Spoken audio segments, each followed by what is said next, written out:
Vamos lá, pessoal, então, dando continuidade, né? Deu uma travadinha na aula passada, mas a gente continua aqui falando sobre a possibilidade de acumulação de cargos.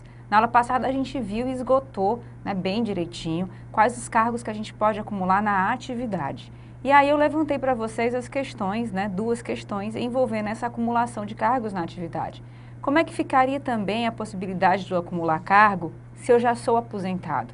Ou, no caso, né, de eu já ter me aposentado, se eu poderia me aposentar em outro cargo e acumular aí duas aposentadorias, que vai gerar aquela confusão, né, de acumulação em atividade e atividade, inatividade e atividade, e inatividade e inatividade, né? Que são as hipóteses que a gente pode ter na sua prova, né, te cobrando, te perguntando isso tudo.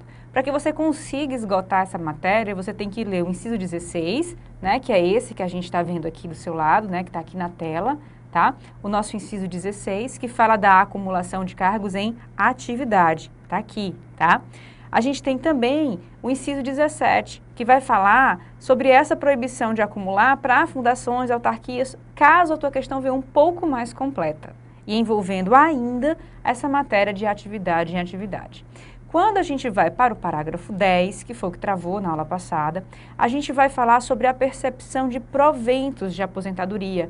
Percepção essa simultânea, ou seja, a acumulação de aposentadoria. Quando que isso é possível? É possível? A Constituição começa dizendo que é vedado, mas ela continua, né? É vedada a percepção simultânea de proventos de aposentadorias, decorrente do artigo 40, regime próprio, né? 42 militar, 142 geral, com a remuneração de cargo, emprego, função pública ressalvados, ou seja, ela começa proibindo, mas ela permite. Então, eu vou poder também acumular aposentadorias. Quando? Os cargos acumuláveis na forma da Constituição, como eu falei para vocês, tudo aquilo que eu posso acumular na atividade, eu vou poder também acumular na inatividade, por lógica, né? Se eu estou atuando na atividade, acumulando 2 cargos públicos, eu vou poder, logicamente, levar os 2 para a aposentadoria, né? Os cargos eletivos, ou seja, eu posso ser servidor público, né? Servidor público civil e ainda ter um cargo eletivo e acumular os 2, ou um cargo comissionado com um cargo próprio, né, sem problema nenhum, também é possível, declarados, né, em lei de livre nomeação e exoneração. Toda essa modificação do parágrafo 10 foi feita pela nossa emenda constitucional número 20. E a nossa emenda constitucional número 20, no seu artigo 11, traz uma outra possibilidade de acumulação. Ela fala que aquelas pessoas que eram membros de poder, ou já estavam inativos e reingressaram no serviço público antes da Constituição Federal, estariam resguardadas, podendo aí, nesse caso, né, acumular cargos de aposentadoria. Como assim, Arsênia? É assim, eu já era aposentada e eu era juiz aposentada, e aí fui chamada para ser procuradora do Estado. Nem existia esse cargo antes de 88, mas eu estou te dando aí um exemplo, tá? Era juiz aposentado e aí fui chamada para ser procuradora do Estado. Veio a Constituição de 88, eu já era procuradora do Estado, estava na atividade, mas eu tinha minha aposentadoria de juiz, tá certo? E aí, com a Constituição de 88, a função que eu exercia de procurador de Estado, né, para advogado do Estado, foi criada como um cargo público. Ou seja, eu me investi naquele cargo público, né, aquele pessoal que entra sem concurso público antes de 88, né, tem essas hipóteses aí do direito administrativo que vocês já devem ter visto. E aí, nesse caso, Arsênia, eu posso acumular minha aposentadoria de juiz como a de procurador do Estado, está ressalvado pelo artigo 11, né, da emenda constitucional número 20. É exatamente essas hipóteses que ele vem trazendo. Então, quem já era aposentado e já tinha ingressado, né, no serviço público novamente, antes da Constituição de 88, não importa qual é o cargo que estava e qual era o cargo de aposentadoria. Se existia a situação de aposentadoria e atividade antes de 88, aquela atividade em que se estava preenchida, né, que se estava exercendo, ela vai poder ser levada para a aposentadoria também. Fechado? Então, essas situações de atividade com atividade, inatividade com atividade e a inatividade com inatividade são as possibilidades que eu posso cobrar na prova de vocês. Eu vou tentar esquematizar isso contigo, tá? Vou colocar aqui os incisos, os dispositivos que você precisa ficar atento para que a gente consiga entender isso realmente na sua cabeça e você ficar tranquilo de uma vez por todas, né? Já que é uma matéria que muitas vezes mexe com esse raciocínio seu e o decoreba aqui, na grande maioria das vezes, não vai funcionar, tá certo? Então, olha só, quando eu falo em atividade mais atividade, eu tenho que levar em consideração o inciso 16 do nosso artigo 37, tá? Que são as hipóteses de cargos acumuláveis na atividade. Vou levar também em consideração os meus cargos efetivos, tá? Com a possibilidade de cargo eletivo.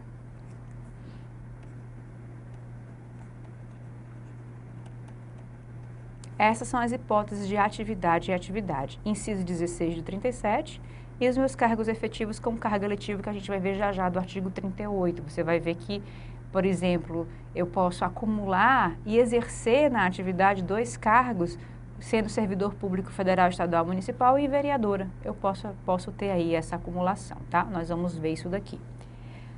A atividade com a inatividade vai repetir exatamente essa hipótese aqui que a gente viu da atividade com atividade. Por exemplo, vamos supor, por exemplo, que eu estou com esses 2 cargos do inciso 16, um eu estou atuando e o outro eu me aposentei.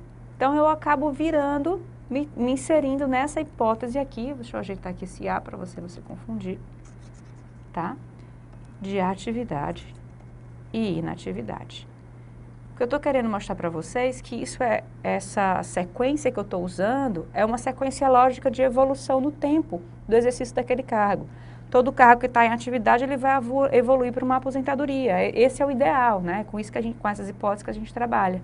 Pode evoluir os 2 ao mesmo tempo, ou você pode evoluir estando em uma atividade e o outro em inatividade. Então, muita coisa vai se repetir, tá? Muita coisa aqui vai poder ser acumulável, tá? Então, atividade e inatividade. Lógico que tudo que eu posso acumular na atividade, eu posso levar para a inatividade. Então, os meus no inciso 16 também. Fora isso, tá? Eu vou ter esse cargo efetivo e cargo eletivo, que é a hipótese do vereador, tá? Onde eu vou poder acumular os 2. Posso me aposentar de um e manter o outro em atividade, tá? Estou repetindo. Se eu estiver acumulando na atividade 2 cargos, eu vou poder me aposentar também nesses 2 cargos. Ó, inatividade e inatividade agora. Vou repetir a mesma coisa. É como se agora eu tivesse me aposentado desses 2. Mesma coisa, inciso 16, mais cargo eletivo. Tá certo? Muito bem, vamos mudar agora de cor para a gente inserir aqui o que a gente vem conversando, tá bom? Então, olha só, falei para você da atividade, inatividade, inatividade e inatividade. Vejam que eu estou repetindo as hipóteses, como eu falei para vocês, é uma evolução lógica, né, que a gente tem aqui no próprio exercício de cargos. Quando eu vou falar de 2 aposentadorias, vem o parágrafo 10 e me traz uma regra, tá? Ele vai dizer assim, que é vedado acumular aposentadoria, a não ser que seja dos cargos acumuláveis, no inciso 16, dos cargos eletivos, tá? E dos cargos comissionados.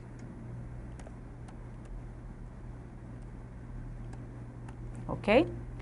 Além disso, pessoal, ele ainda me fala o seguinte, ele foi alterado pela minha emenda constitucional de número 20. E a emenda constitucional de número 20, ela ainda me permite que eu tenha uma outra acumulação de aposentadoria para aqueles membros de poder. Eu vou colocar aqui artigo 11 da emenda constitucional 20, tá? Aí eu traduzo. Artigo 11.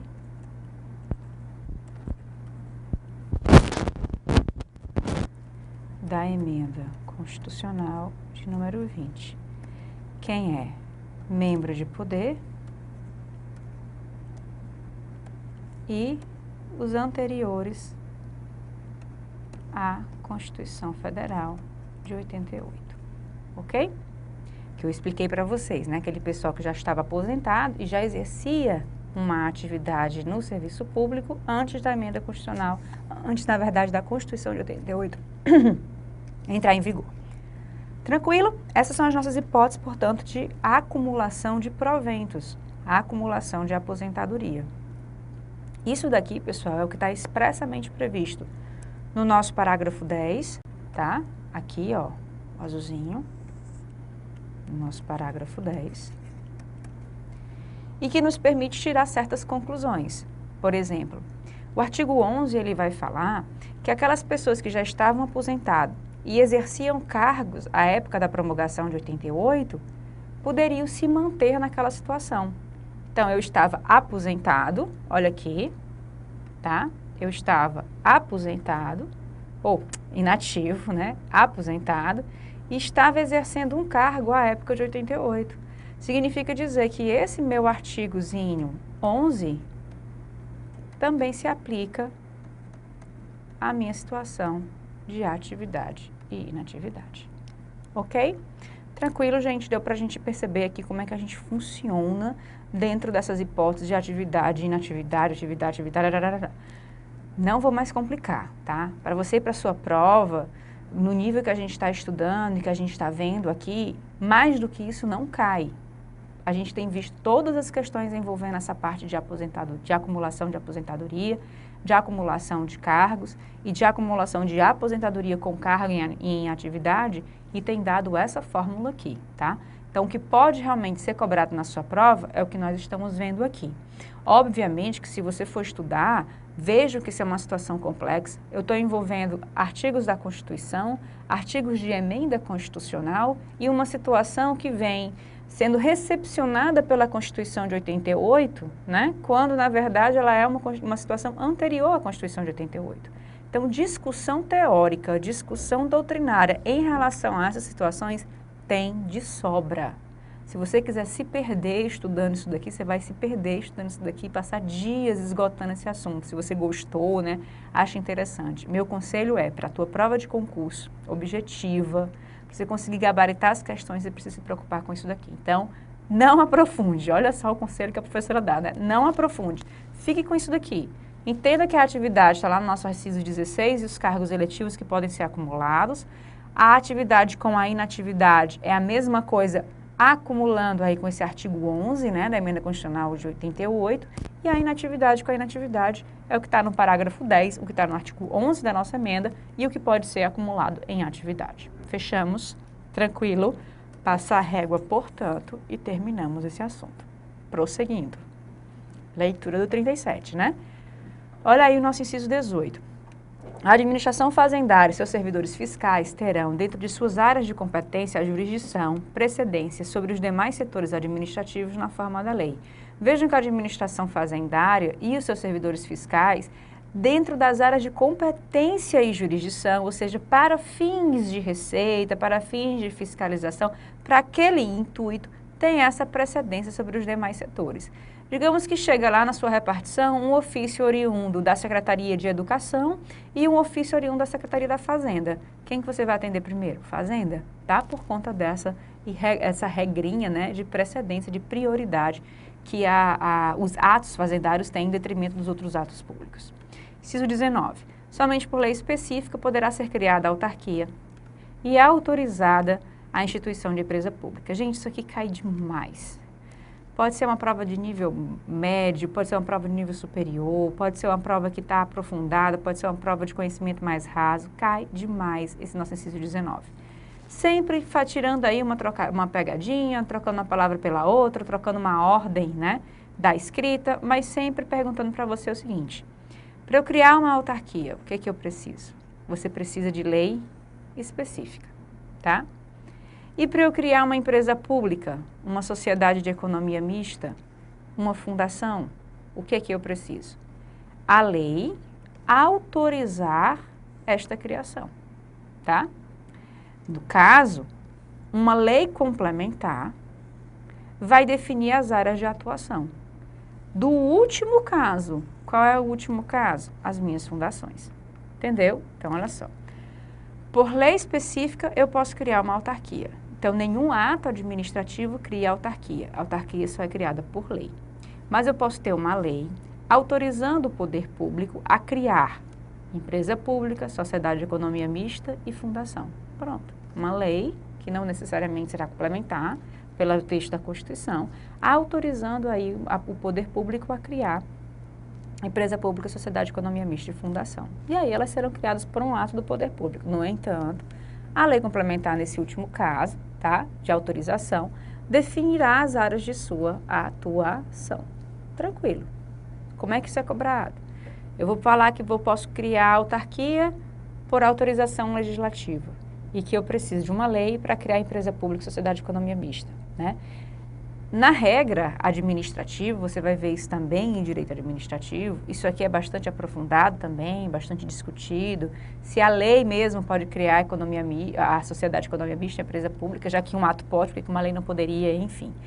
O que você tem que entender é o que o inciso 19 está falando. Na regra geral, o necessário para uma autarquia sempre será uma lei. Na regra geral, o necessário para criar uma empresa pública, uma sociedade de economia mista, uma fundação pública, é uma lei autorizando e um ato do poder público criando, tá? Então, não necessariamente eu preciso de uma lei para criar empresa pública, sociedade de economia mista e fundação. O que vai ser necessário para essas? Apenas uma lei complementar, e aí eu já venho especificando que lei é essa, para definir a área de atuação delas. Então, eu vou criar por um ato do poder público, mas uma lei complementar tem que dizer como que vai se dar essa atuação, ok? Então, no caso da autarquia, a lei é para criar. Em demais casos, a lei vai ser apenas para definir a área de atuação e não, né, a criação. Fechado? 20. Depende de autorização legislativa em cada caso, a criação de subsidiária das entidades mencionadas no inciso anterior. Então, a autorização legislativa, tá, para a criação de subsidiárias das entidades mencionadas no inciso anterior, assim como a participação de qualquer delas em empresa privada. Então, criar subsidiária e participação dessas subsidiárias em empresa privada só por autorização legislativa. Vejam que a criação de subsidiária e a participação delas em empresa privada não necessariamente precisa ser feita por lei. A lei autoriza que alguém no poder público, alguma autoridade, faça isso por ato administrativo, tá? 21. Ressalvados os casos especificados na legislação, as obras, serviços, compras e alienações serão contratados mediante processo de licitação pública, né? Regrinha aqui licitatória necessária, que assegura igualdade de condições a todos os concorrentes, né? Essa ideia de igualdade puxa muito aqui o nosso princípio da impessoalidade. Com cláusulas que estabeleçam obrigações de pagamento, mantidas as condições efetivas da proposta nos termos da lei, o qual somente permitirá as exigências de qualificação técnica e econômica indispensáveis à garantia do cumprimento da obrigação. Qualificação técnica e econômica vem trazendo aqui para a gente o princípio da eficiência, tá? Mas a gente também tem que incluir aqui a ideia da moralidade, ok?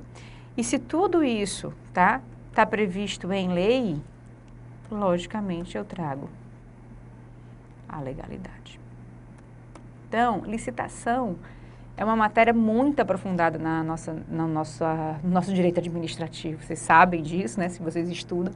Tem aí assunto grande. Para vocês terem uma ideia, dentro do Estado, nós vamos ter centros especializados só para poder gerir essas licitações, por conta das regras específicas que existem, por conta de todas as formalidades necessárias para esse procedimento, né, sair de forma regular, enfim, muita coisa realmente para ser feita, mas a gente está aqui no direito constitucional, onde você tem que ver o inciso 21, que é, né, vamos dizer assim, muito lógico para quem vê licitação no direito administrativo, mas que a gente tem que ter essa conotação aí um pouco doutrinária, né? Porque a gente vai ver que essas regrinhas que a Constituição traz no inciso 21, elas são diretamente decorrentes dos próprios princípios da administração pública. Então, você tem que ver que essa igualdade puxa a impessoalidade, que essas qualificações exigidas é para a eficiência, né? Logicamente que juntando impessoalidade com eficiência, você traz moralidade para aquele ato público, que vai ser gerido por uma lei, conforme o próprio inciso 21 fala, né? Que vai trazer também aí o princípio da legalidade, né? São princípios, portanto, básicos da licitação. Toda licitação vai ter que trazer a publicidade também, porque esses atos vão ter que ser publicados em editais, enfim, né? A gente acaba aqui envolvendo tudo, muito embora a gente não tenha ainda a regra da publicidade no inciso 21 diretamente, a gente consiga tirar esses outros princípios, a gente vê aí a publicidade em outras regras constitucionais exigidas, né, para os atos do poder público. Também não estou excluindo publicidade não, tá? Continuando aí 22. As administrações tributárias da União, dos Estados, do Distrito Federal e dos municípios, atividades essenciais ao funcionamento do Estado, exercidas por servidores de carreira específica, o que tem sobre elas? Terão recursos prioritários para a realização de sua atividade e atuarão de forma integrada. Olha só, a ideia é integrar essas receitas, né? Inclusive com o compartilhamento de cadastros e de informações fiscais na forma de lei ou de convênio. Nada demais. Estou apenas dizendo que eles vão ter aí, né, recursos para poder atuar de forma integrada, né, para custear essa sua atividade, que deve ser necessariamente de forma integrada, e não a Receita Federal de um jeito, a estadual de outro, a municipal de outro, não, eles terem esse cadastro comum, essa comunicação, né, diária, justamente para poder ter uma maior efetividade nessa sua atuação. Parágrafo 1º. A publicidade dos atos, programas, obras, serviços e campanhas dos órgãos públicos deverá ter caráter educativo, tá? Informativo ou de orientação social, dela não podendo constar nomes, símbolos ou imagens que caracterizem promoção pessoal de autoridades ou servidores públicos. O parágrafo 1º, ele vai falar que essa ideia de campanha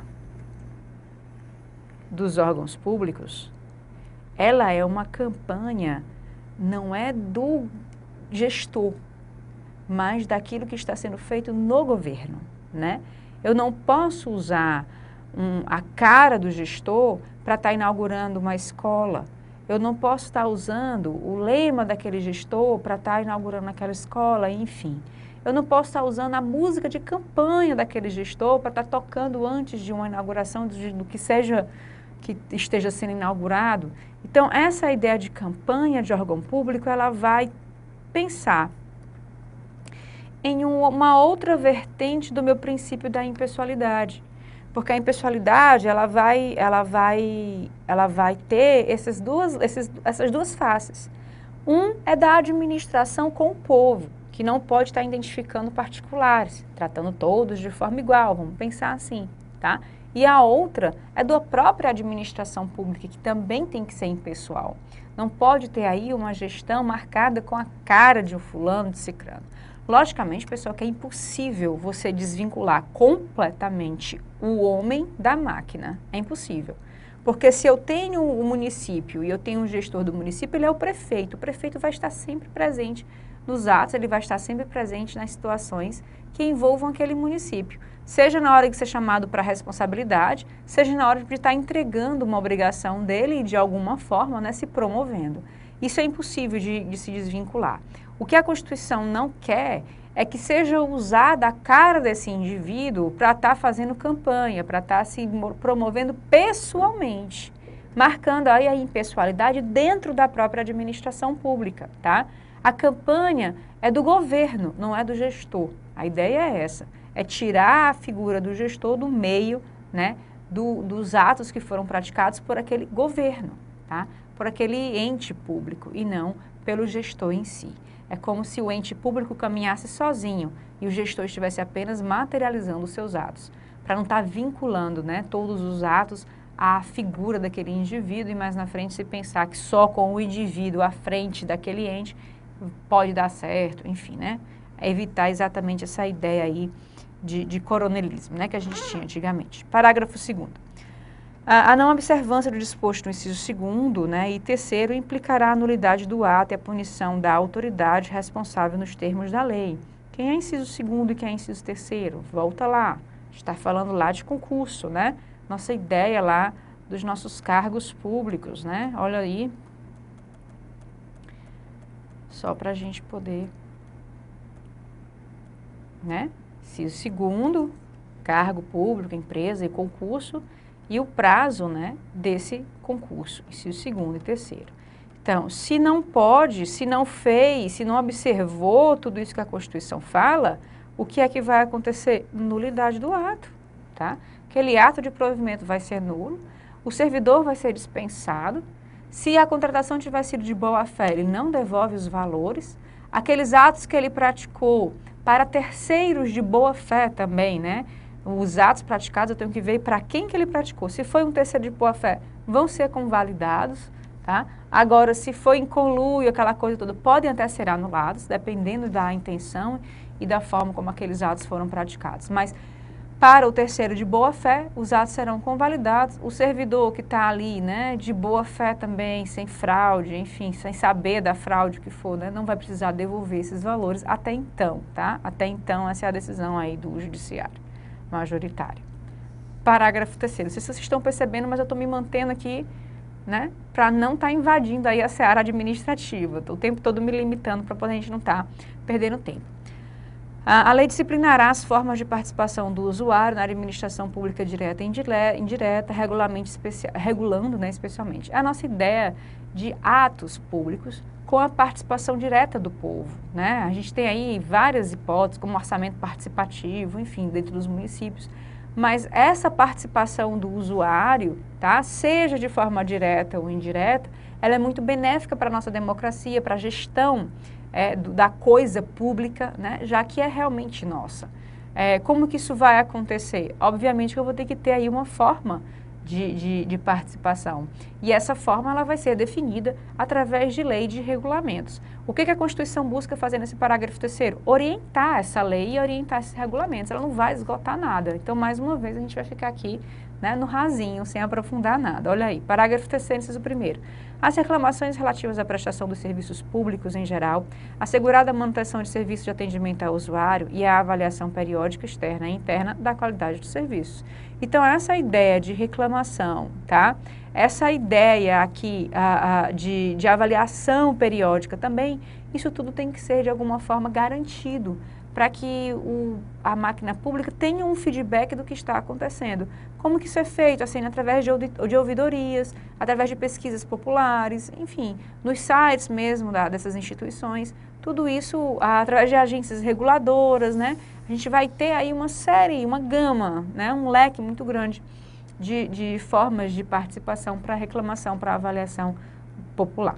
O acesso dos usuários a registros administrativos, né? Acesso a esse registro administrativo e a informações sobre atos de governo, observado o disposto no inciso, né, 10 e 33 da nossa Constituição. Aqui é o nosso direito de informação e aquele de direitos de informação pública, né, que estão dentro da máquina pública, desde que não seja, né, essencial para a segurança do Estado. Aquele incisozinho que eu falei do habeas data, do mandado de segurança com vocês, né, dá uma voltada lá e olhada. Sempre que isso existir ao longo do teu curso, pessoal, tu tem que dar uma paradinha e ir lá ver o que é, tá? Eu não vou voltar porque a gente já conversou sobre o inciso 10, já conversamos sobre o inciso 33. Você já está aqui no final do curso, mas você tem que parar e dar uma olhada. Pega lá o inciso 10, pega lá o inciso 33 para você ver do que ele está falando. Mas você vai ver que vai envolver aí o nosso direito de informação e aquele de informação que está presente dentro do Estado, né, de informação pública, tá?